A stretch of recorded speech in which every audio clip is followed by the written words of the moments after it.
Và cái gọi Don't remember anything. không nhớ gì à? Okay, I explain again in short. Thầy sẽ giải thích ngắn gọn lại cho mọi người nhé. Shodhan means releasing or blockage out. Nadi is our nadis. Ida nadi, pida nadi. Okay? Chúng ta hiểu Ida and Pingla nadi. làm sạch hoặc là đả thông tắc nghẽn. Còn nadi ở đây thì mọi người biết rồi, nó là cái kênh năng lượng của mình, ví dụ như là ida, pingla.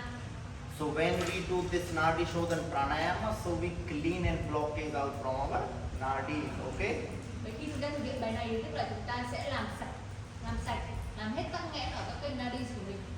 So according to Hatha Yoga, must we have to do this one, nadi shodhan. After that, we have to do another pranayama. Okay? Và là theo Hatha Yoga thì mọi người phải thực hiện cái nadi shodhan này trước khi chúng ta thực hiện các bài pranayama khác.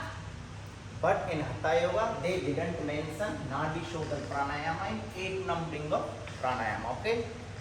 Nhưng mà theo Hatha Yoga ấy thì người ta đã không đề cập cái nadi shodhan là nằm trong một trong 8 loại pranayama. But this is the basic and most important pranayama. So I mentioned first numbering nadi shodhan, then total numbering is 8. Okay? Nhưng mà bởi vì cái nadi shodhan này là cái bài thở nền tảng, bài thở cơ bản và rất là quan trọng, nên thầy đã đưa nó vào vị trí số 1 trong 8 loại pranayama. So because of this, on 8 numbering, I put 2 pranayama name, Murchai, Lavani with oblique slash. Okay? Và đấy thì mọi người nhìn thấy trong cái bài thở số 8 ấy thì thật ra ở đấy là có 2 bài pranayama mà thầy đã đưa ra gạch chéo đấy ạ. In some another textbook, nadi shodhan pranayama they write down by another name. Ở trong những tài liệu khác, những tư liệu khác thì bài nadi shodhan nó còn có cái tên khác. Anulom Vilom pranayama. Okay? Ví dụ như là Anulom Vilom chẳng hạn, pranayama. And in another textbook, we write down in this name, alternative nostril breathing. Okay? Hoặc là nó có tên khác, đó là bài thở luân phiên. But all are same. Nhưng mà 3 bài này là một. So in nadi shodhan pranayama, we always start by, this is my left side, left nostril. Okay? Đây là bên trái của thầy. Ở nadi shodhan thì chúng ta luôn bắt đầu bằng bên trái.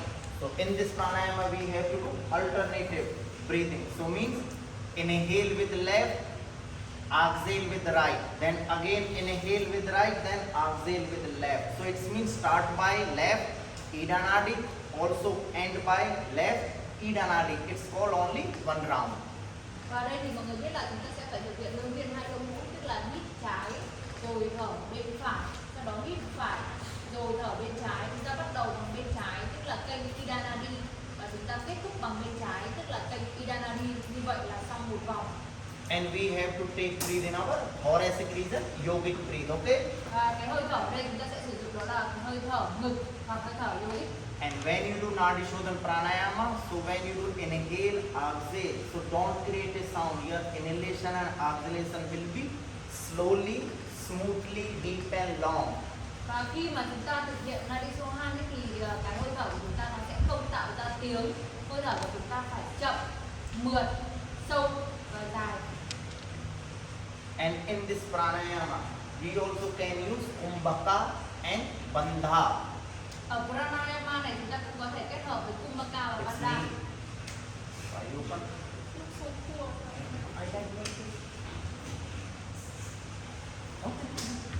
Okay, if you are doing this pranayama with bandha and kumbhaka, so it means it's going to more advanced level. Đây là khi mà chúng ta kết hợp với bandha hoặc là kumbhaka thì tức là chúng ta đẩy nó lên trình độ nâng cao. If you are going to teach beginners class in beginning, so no need to use bandha, no need to use kumbhaka. But if we are teaching advanced practitioner or those already doing your pranayama too long, so you can teach them with kumbhaka or with bandha. Khi mà một người dạy lớp trình độ cơ bản cho người mới bắt đầu, chúng ta không nên dạy kèm với cái khóa năng lượng ở giữa hơi thở. Nhưng mà khi mà chúng ta tức là học viên đã học một thời gian rồi ý, hoặc là học viên đạt được cái trình độ nâng cao rồi thì mình có thể kết hợp hai cái này với lại bài tập luân phiên. But you must have to remember properly technique how to do nadi shodhan pranayama, because in exam day mostly member confused about nadi shodhan technique. Mọi người hãy nhớ là mình hãy thuộc cái kỹ thuật của bài tập thở luân phiên này, bởi vì trong cái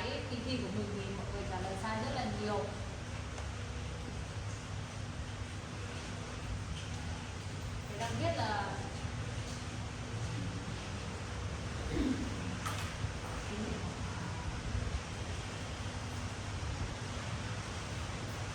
Last session before 1 week I already explained. So inhale with left means Ida Nadi, okay? lần trước thì thầy đã nói cho mọi người rồi đấy ạ. Chúng ta đầu tiên là chúng ta hít vào mũi trái tức là kênh Ida. Then exhale with right P4 Pingala Nadi. Thở ra mũi phải là kênh Pingala. Then again inhale with right Pingala Nadi. Then exhale with left Ida Nadi. So start by Ida and also Ida. This is one round. Sau Okay? đó chúng ta lại hít phải Pingala và thở trái là Ida. Vậy chúng ta bắt đầu bằng kênh Ida, kết thúc bằng kênh Ida và đây là một vòng. If we are going to do with Kumbhaka, so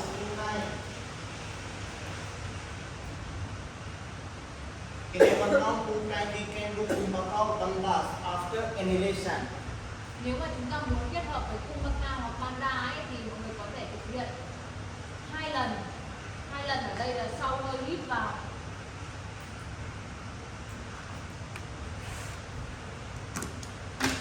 One time after left, one time after right. Okay? Một lần là sau hơi hít vào bên trái và một lần là sau hơi hít vào bên phải. So now I show you properly technique how to do. Okay? Bây giờ thầy sẽ cho mọi người xem kỹ thuật.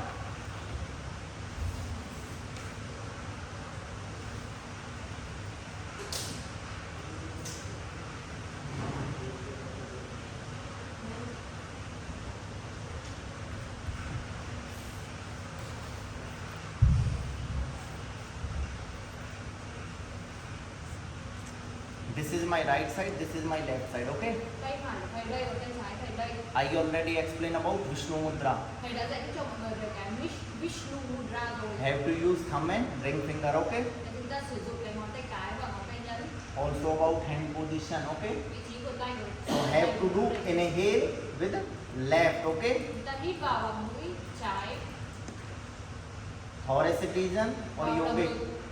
hoặc hơi thở yogic. Then slowly exhale with right. Từ từ thở ra với mũi phải.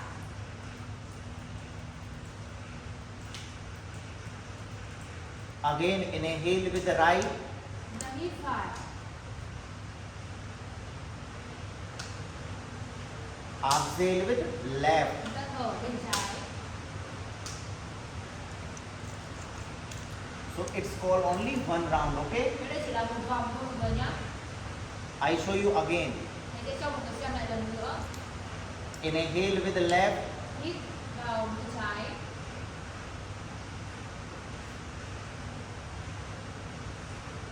Exhale right. Thở ra bên phải.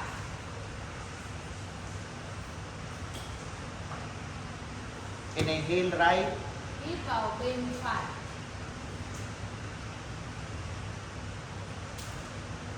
Exhale left. Thở ra bên trái.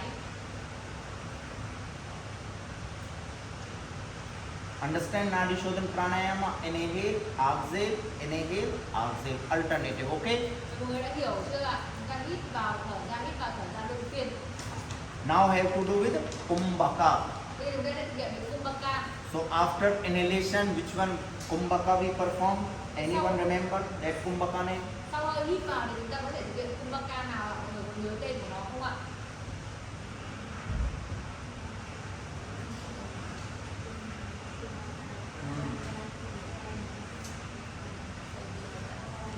Huh? I am asking Kumbhaka, not Bandha. Don't confuse about Kumbhaka and Bandha. Mọi người phải gọi là sai cả Kumbhaka với Bandha. Kumbhaka là cái giữ hơi thở đấy mọi người. Sau hơi hít vào thì mình có cái giữ hơi thở gì? Abhyankar Kumbhaka, internally holdation, internally, okay? Sau hơi hít vào thì mình gọi là giữ hơi thở trong. Tên của nó là Abhyankar Kumbhaka. Mostly member they confuse about Kumbhaka and Bandha and also Nadi Shodhan technique, okay? So you must have to remember these properly. It's important question for your exam.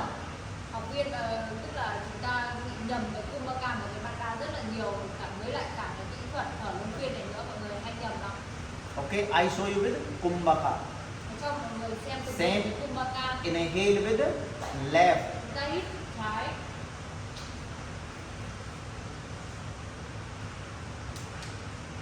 Then Kumbhaka. chúng ta sẽ giữ hơi thở sau khi hít vào.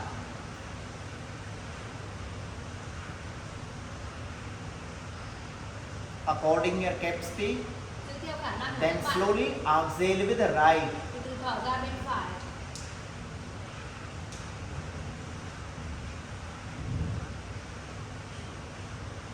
Again inhale with the right. Tiếp tục hít vào bên phải. Then Kumbhaka. Thực hiện Kumbhaka.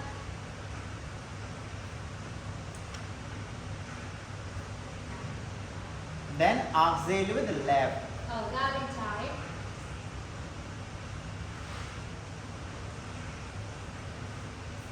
But avoid to do like this with Kumbhaka. Okay.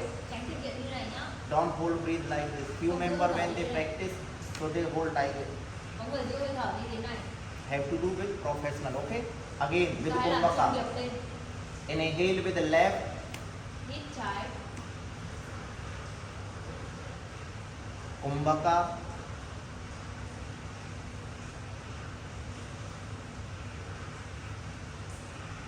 Exhale with right. Thở phải.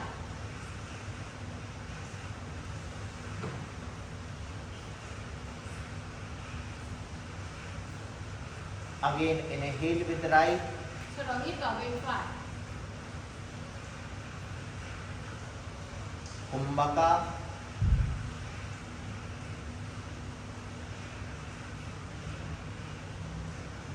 Then exhale with the left. Thở bên trái.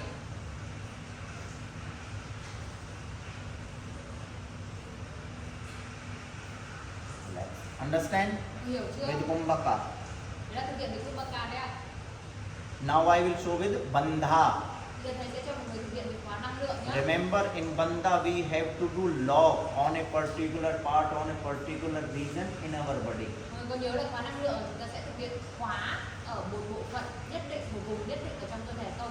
In Bandha we use our physically activity but it effective on our internally body. Vậy là ở Bandha thì chúng ta sẽ sử dụng cái hoạt động của cơ thể vật lý thì nó sẽ tác động vào phía bên trong của cơ thể mình. So I explain three Bandha, Jalandhar Bandha, Udiyana Bandha and Mula Bandha. But this pranayama we can perform with Jalandhar and Mula. Okay? Và thầy đã giải thích cho mọi người về ba cái khóa năng lượng cổ họng, bụng và khóa đáy chậu rồi. Thì ở đây khóa này chúng ta có thể thực hiện với khóa cổ họng và khóa đáy chậu. So now I show you with Bandha. Okay? Nên thầy sẽ cho mọi người xem. Inhale with left. Hít vào bên trái. Put your hands on knee. Tay đặt trên đầu gối. Palm facing Lòng bàn downside. tay hướng xuống dưới. Tongue will be upside. Lưỡi lên phía bên trên. Try to touch your chin on chest Cầm or về phía nearby. ngực. Hoặc Press gần. your palms on knee, Nhấn both hai tay trên elbows đầu straight. gối, hai tay thẳng. After then, Mula Bandha. Sau đó chúng ta thực hiện Mula Bandha. Remember, have to elbow straight, little bit lift your shoulder. Hãy nhớ là hai tay thẳng và hơi nâng vai lên một chút. When you release Bandha, so first release Mula Bandha, Khi mọi người nhả thì chúng ta sẽ nhả Mula trước. then slowly release Jalandhar Bandha. Sau đó chúng ta nhả cái Jalandhar Bandha sau. After release Bandha, then have to exhale with right. Sau khi chúng ta nhả Bandha xong rồi mình sẽ thở bên phải. Then relax your arms and shoulder Thả when lỏng to vai, exhale. thả lỏng Okay? tay.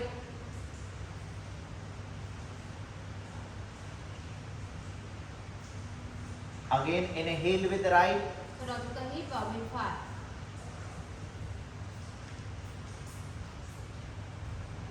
Jalandhar and Mula Bandha. Thực hiện Jalandhar và Mula Bandha.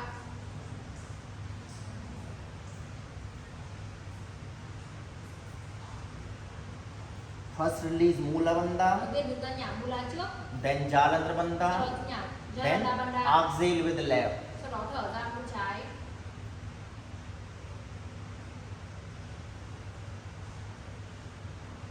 When do exhale, that time relax your shoulders and arms. Khi mà chúng ta thở ra thì lúc đó chúng ta cũng sẽ thả lỏng vai và thả lỏng tay.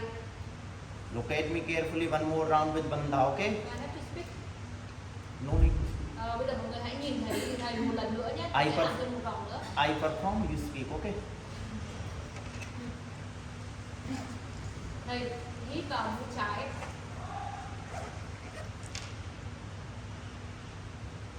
Hít theo khả năng của mình, sau đó tay của thầy sẽ đặt lên đầu gối, thẳng tay, vai đẩy lên một chút. Đầu tiên thực hiện Jalana Bandha, sau đó thầy sẽ thực hiện Mula Bandha. Giữ theo khả năng của mình.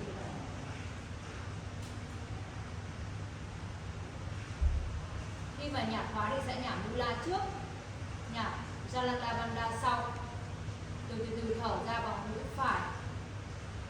Và sau đó trong quá trình thở ra sẽ thả lỏng vai và thả lỏng tay.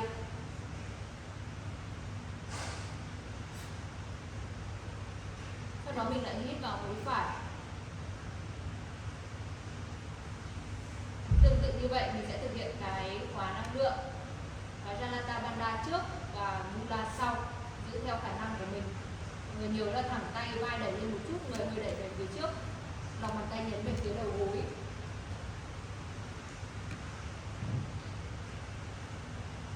Khi chúng ta nhả thì nhả Mula trước, nhả khóa Jalana Bandha sau. Từ thở ra bằng mũi trái. Trong quá trình thở ra thì mình sẽ thả lỏng vai, thả lỏng tay, đưa cơ thể về trạng thái bình thường. Như vậy là xong một vòng. Understand everyone? Người đã hiểu chưa? With Bandha, with Kumbhaka or without. Đấy, thì thầy đã cho mọi người xem 3 cái cách thực hiện là với khóa năng lượng như thế nào, với giữ hơi thở như thế nào.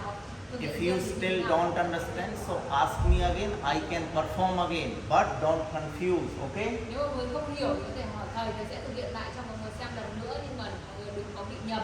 Everyone understand? Tất cả mọi người đã hiểu chưa? Any question, confusion? Có câu hỏi, có thắc mắc gì không? Don't have? So come forward. See, yes.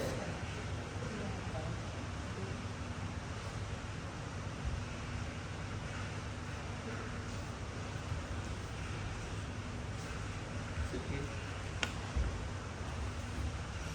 Perform Nadi Shodhan Pranayam with Kumbhaka. Thực hiện Nadi Shodhan với lại Kumbhaka. Close eyes. Nhắm mắt lại. Hả? Có người xong khóa cổ họng đấy luôn à? Không biết. Close Thầy nói eyes. như thế nào thì làm như thế. Don't speak another one. Mọi người không nhá. Close eyes. Nhắm mắt lại.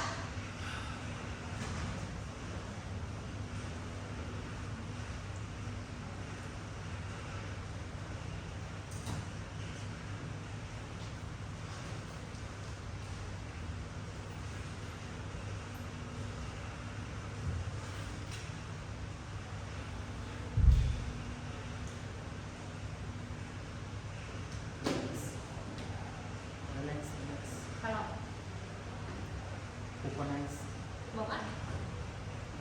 What I said Thầy nói gì ạ? when I say to her perform. Khi mà chị thầy bảo bạn ấy thực hiện là thầy nói gì ạ? Thầy yêu cầu bạn ấy thực hiện gì ạ?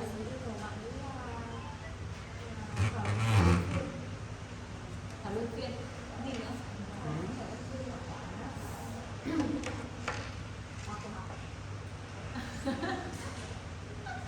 I said perform Nadi Shodhan Pranayam with Kumbhaka. Thầy nói là thực hiện là Nadi Shodhan với lại Kumbhaka đúng không ạ? Okay, thank you. So remember, don't confuse about Kumbhaka and Bandha. Mọi người đừng có nhầm Kumbhaka với Bandha. Everyone understand? Mọi người đã hiểu chưa? Any question, confusion? Thắc mắc thì không có câu hỏi gì không ạ? Because when you come this side, so in beginning maybe you forget all, but when you sit student side, so maybe you remember, you can speak easily. So for remove your hesitation, shyness, because of mostly I tell you speak or come to here, then have to perform. So you reduce your hesitation, okay? Cho nên là mọi người nói là thầy nói là khi mà chúng ta ngồi ở cái vị trí là học viên ấy thì có thể mình sẽ nhớ đấy, nhưng mà khi mà mình lên một cái là mình sẽ quên hết luôn. Cho nên là mọi người hãy tự tạo cho mình cái điều kiện để mình lên được cái bục giảng nhiều hơn, nói chuyện theo phía bên dưới nhiều hơn thì mình sẽ giảm được cái sự ngại ngùng của mình và mình cũng sẽ nhớ được tốt hơn. What she said?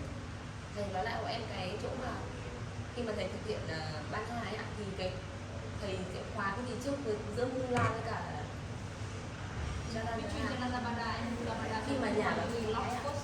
thầy sẽ khóa when we start, so have to do first this one, then after Mula Bandha. When we release first Mula Bandha, then release this one. Và khi mà mọi người thực hiện cái khóa năng lượng thì chúng ta khóa cổ họng trước, sau đó mình sẽ khóa cái đáy chậu sau. Khi mà chúng ta nhả khóa thì chúng ta sẽ nhả theo trình tự ngược lại, tức là chúng ta sẽ nhả cái đáy chậu trước và nhả cái khóa cổ họng sau. Okay, understand? Any question? Còn những câu hỏi gì nữa không ạ?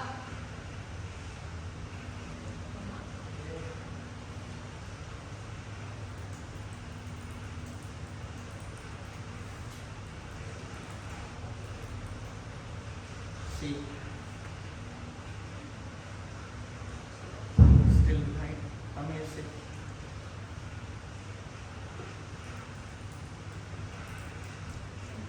Perform Nadi Shodhan Pranayama with Bandha. Everyone look at that. Mọi người nhìn thấy ạ, cái yêu cầu là thực hiện Nadi Swan với lại Bandha. Don't nervous. Easy. Đừng lo, Close eyes. nhắm mắt lại.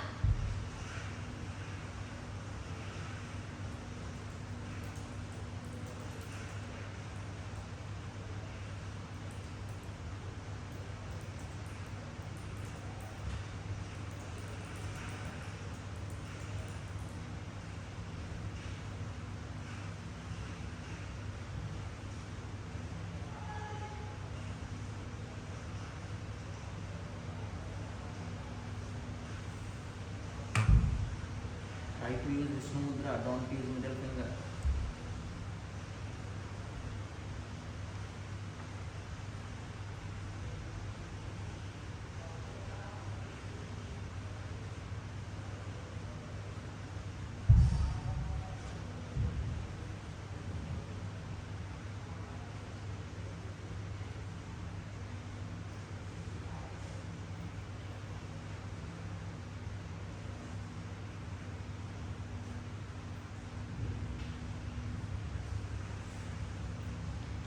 Okay, thank you. Try to use Vishnu Mudra, okay? Next. Okay, thank you. Don't forget. Understand everyone? Now we will all practice, okay? Bây giờ mọi người sẽ được thực hành ạ. But first write down benefit and precaution. Nếu như mọi người ghi xuống cái lợi ích và chống chỉ định đã.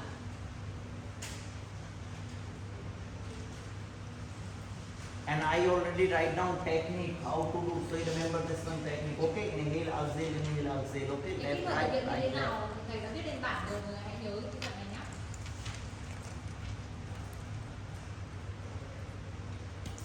Now first write down fully explanation about Nadi Shodhan Pranayama, okay? Nên chúng ta việc đầu tiên mình sẽ ghi xuống cái định nghĩa đầy đủ về Nadi Swan trước. Nadi Swan Pranayama. Explanation, fully explanation.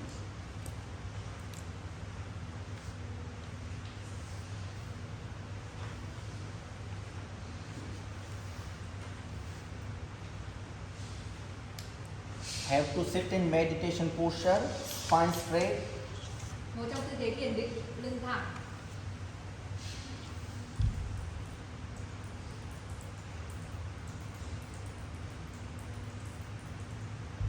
Chin parallel to the mat. Cầm song song với thảm.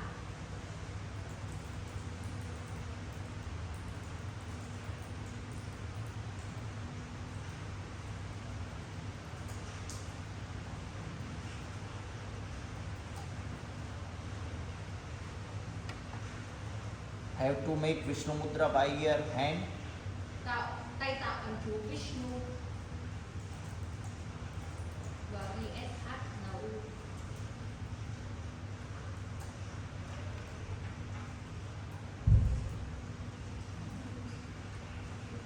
V y ngắn S Vishnu. N U. Need to write down on only. Okay. Vishnu.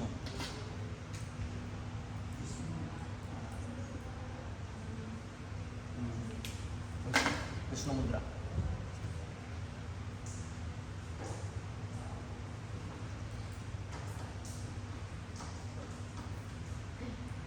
Then I have to take inhalation by Ida Nadi, left nostril, and close right side. Đóng đôi mũi phải, chúng ta hít vào bằng bên trái Ida Nadi.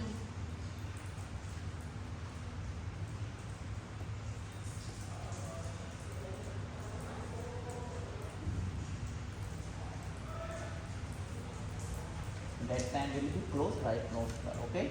Đó là mình đóng mũi phải. Have to take breathe in thoracic region or yogic. Ta hít vào bằng lồng ngực hoặc sử dụng hơi thở yogic. Đóng phải, hít trái, kênh Ida. Đầu tiên là mình sẽ đóng mũi phải, hít vào mũi trái, rồi đóng vào gọc kênh Ida. Chúng ta hít vào lồng ngực hoặc sử dụng hơi thở yogic.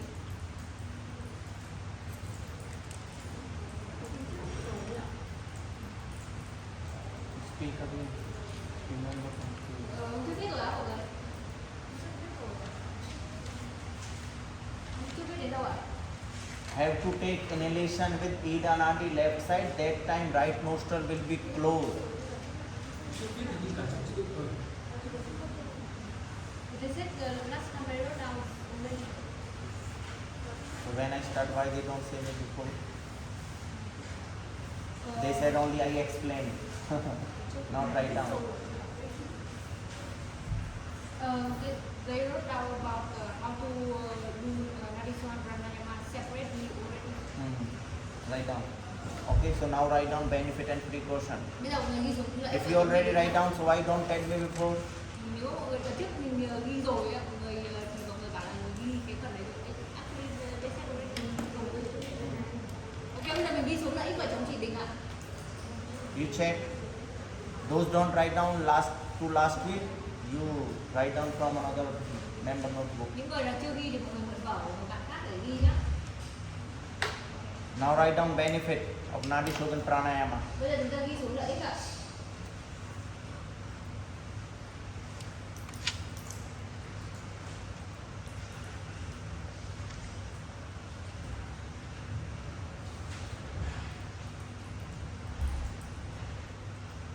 It clean and blockage out from our Ida and Pingala Nadi. Làm sạch và đả thông các nghẽn. Làm sạch và đả thông các nghẽn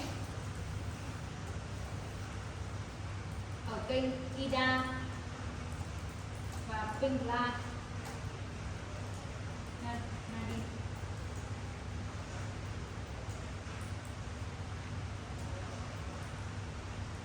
It's helped to make a balance in our Pingala and Ida Nadi, left and right. Giúp cân bằng kênh Ida và Pingala đóng ở ngoặc bên trái bên phải.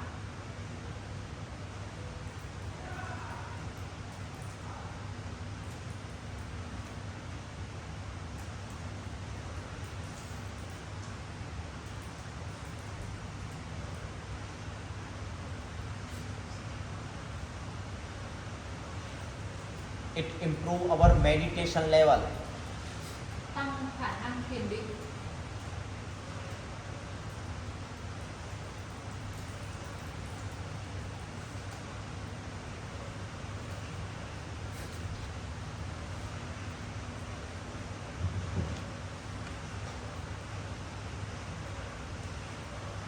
It's help to generate and open our Sushumna Nadi and Chakras. Giúp phát năng lượng.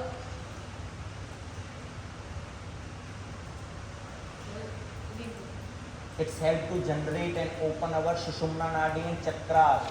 Giúp phát năng lượng và mở kênh Sushumna Nadi và các luân xa. Sushumna.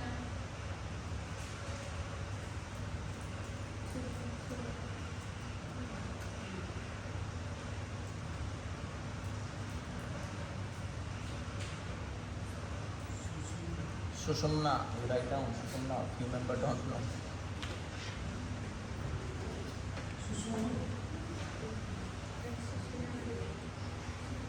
Đấy, correct chưa? SU.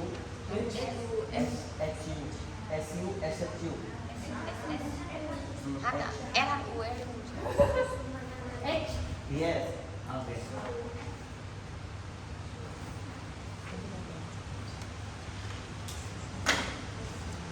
And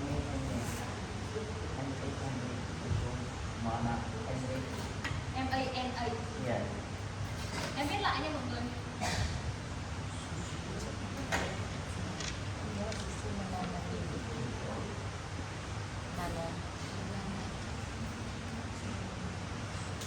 When I explain ha and tha, that time I write down Sushumna. You also check there, okay? Lúc mà thầy giải thích cho mọi người về 2 phần 2 ấy, thầy đã nói về cái Sushumna rồi đấy.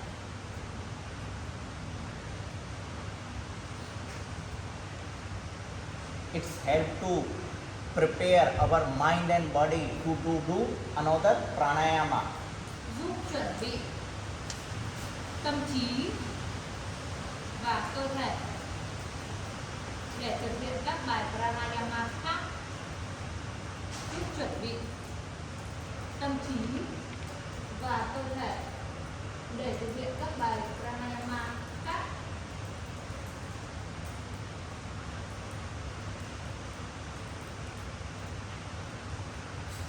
It's good for all circulatory system in our body, like endocrine system, Tốt immune cho, system, blood circulation. tốt cho tất cả các hệ tuần hoàn bên trong cơ thể. Tốt cho tất cả các hệ tuần hoàn bên trong cơ thể. Ví dụ như hệ nội tiết, hệ tuần hoàn máu, hệ miễn dịch.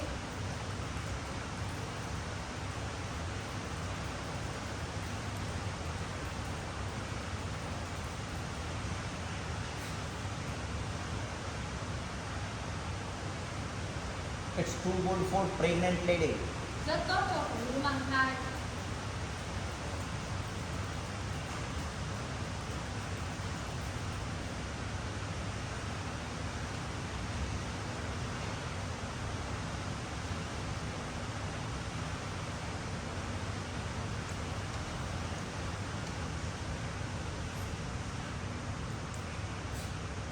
It's help to purify our blood and make a properly blood circulation and oxygen in our whole body. Giúp thanh lọc máu, thúc đẩy tuần hoàn máu, giúp thanh lọc máu, thúc đẩy tuần hoàn máu và khí oxy đi khắp cơ thể.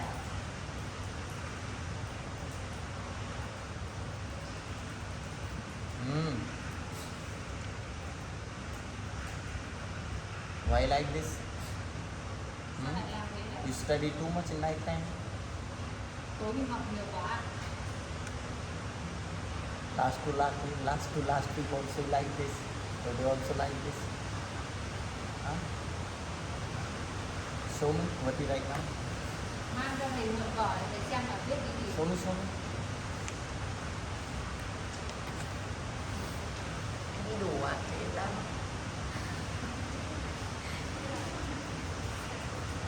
Em ghi đủ. Huh? Em ghi đủ ạ. Thì tôi đọc được cho phun. But write down. Vừa ghi vừa nghỉ. You don't sleep in night time, huh? Tối không ngủ à? Ở đây tập ra sớm thôi ạ. And keep these paper carefully, okay? After write down, after 1 week, don't open or don't take your paper, okay? Keep carefully. Thầy bảo là phải giữ cái tư liệu của mình về sau chứ đừng có phải là học xong rồi xé rồi cứ đi Hôm em quên sách rồi ạ. quên sách. Quên vở. Thì còn có hơn không? Okay. Continue write down. Người đi xuống tiếp ạ. It's help to purify our blood and make properly blood circulation and oxygen in our whole body, okay? Lúc nào All that you write down. Okay.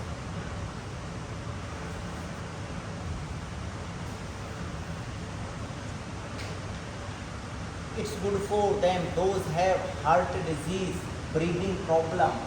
tốt cho những ai có vấn đề về tim mạch, đường thở.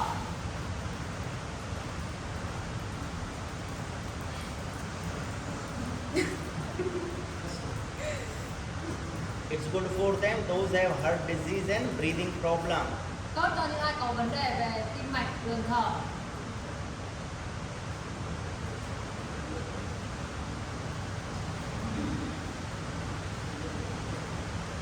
It's too good for old members and those are unable to do by physically any practice and children. tốt cho người già, trẻ em, tốt cho người già, trẻ em và những người bị khó khăn trong hoạt động thể chất.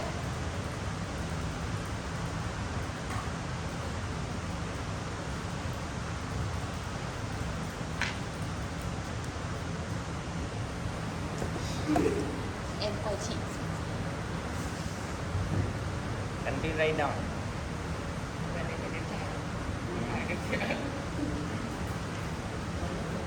So đẹp trai, so look me, why sleep? Okay. Can we write down? Tiếp tục ghi xuống ạ.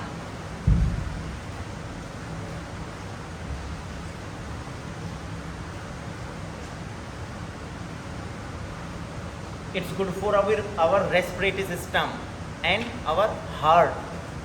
Tốt cho hệ hô hấp, tốt cho trái tim, Respiratory system. Breathing. tốt cho hệ hô hấp, tốt cho trái tim. Okay, so these are some important benefits. Okay, Đấy là những lợi ích quan trọng, have lots of benefits. có rất là nhiều lợi ích. And only Nadi Shodhan Pranayama is the basic, and that pranayama mostly everyone can do. Okay, Và mọi người hãy nhớ là bài tập thở luân phiên của chúng ta là bài tập thở cơ bản hay còn gọi là nền tảng, và hầu hết là tất cả mọi người đều có thể làm được bài này. like those are two old person, they cannot do by physically anything. Those are beginners.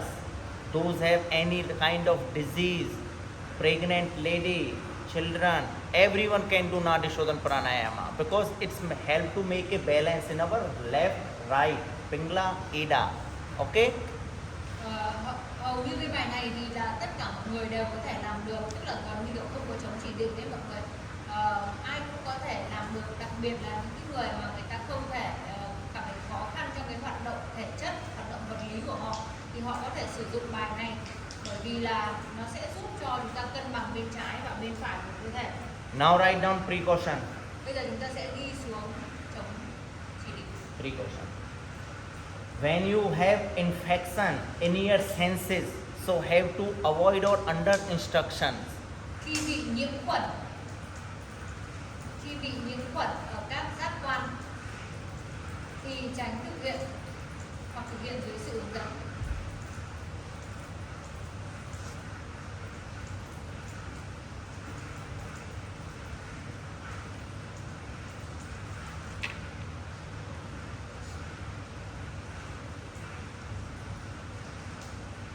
Those have already heart disease, those have already heart disease, asthmatic breathing problem, have to do without kumbhaka, without banda, means don't use banda, don't use kumbhaka. Those have already heart disease and breathing asthmatic problem. Những ai có vấn đề về tim mạch, đường thở, hen suyễn, tránh thực hiện với kumbhaka hoặc banda.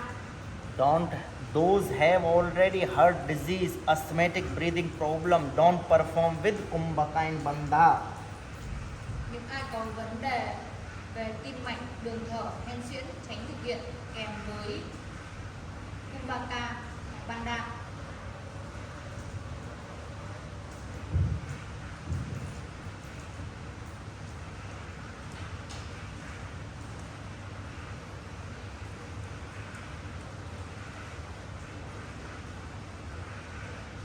When you suffering from fever, cold, headache, that time have to avoid or under instruction.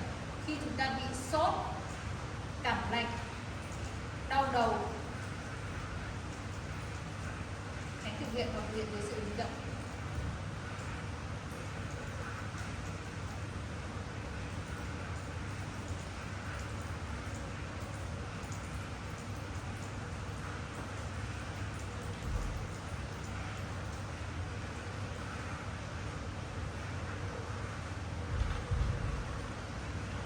Now write down note.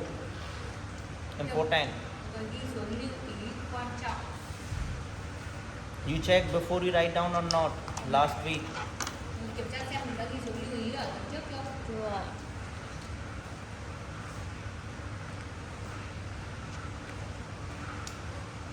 This pranayama is good for all and it's a basic and most important pranayama.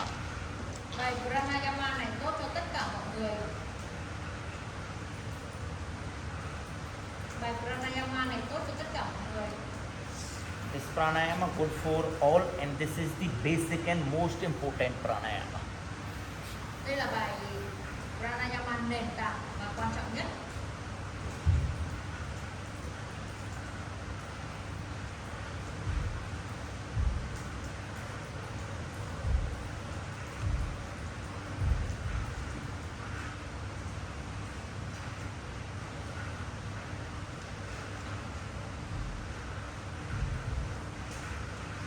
Okay, done? Any question, confusion? Thắc mắc gì không ạ? Câu hỏi gì không ạ?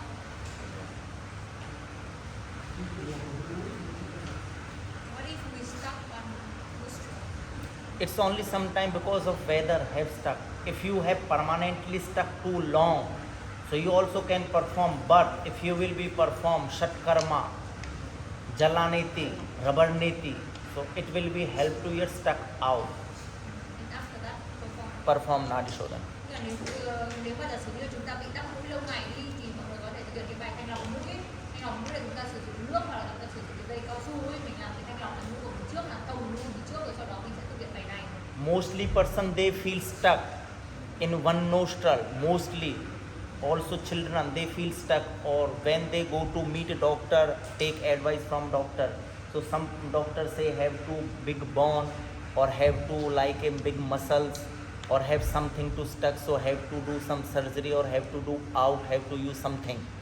So if those feel like this stuck too long, not only one time, two time because of weather, because of some kind of sickness, I am talking about if you have stuck too long, you feel cannot breathe properly, suffering some time to taking breathe properly. So you must have to do Shatkarma, and Shatkarma have Jalaneti and Rabarneti. It's too helpful for stuck out, and then do Nadishodhan Pranayama. Tức là cái mà thanh lọc thì thầy nói là ví dụ như mọi người thi thoảng bị tắc mũi thì không nói làm gì, nhưng mà nếu mà giả sử như mà chúng ta bị tắc mũi lâu ngày mà đến mức mà chúng ta phải đi gặp bác sĩ để xử lý cái vấn đề mũi đó, bởi vì là cái mũi của chúng ta có thực sự có vấn đề gì đó bên trong, thì cái thanh lọc mũi, cái Chanality Brahmaneti rất tốt cho cái mũi của mọi người để chúng ta giải quyết cái vấn đề đó của mình. Sau đó chúng ta mới thực hiện bài thở luân phiên. Did you practice Rabarneti or Jalaneti or not? Hai cái bài đấy chưa? So maybe, huh? Rồi. Satkarma, Rabarneti. Like this and take water by. So I think you know everyone about this one. Đã biết rồi đúng không? So you have to perform those feel stuck in nostril, and also do if you feel normally stuck, so you can do Nadishodhan. Okay, no problem. Nếu mà chúng ta kiểu bị tắc bình thường thôi thì mình có thể thực hiện được. Any question, confusion? Có thắc mắc gì không?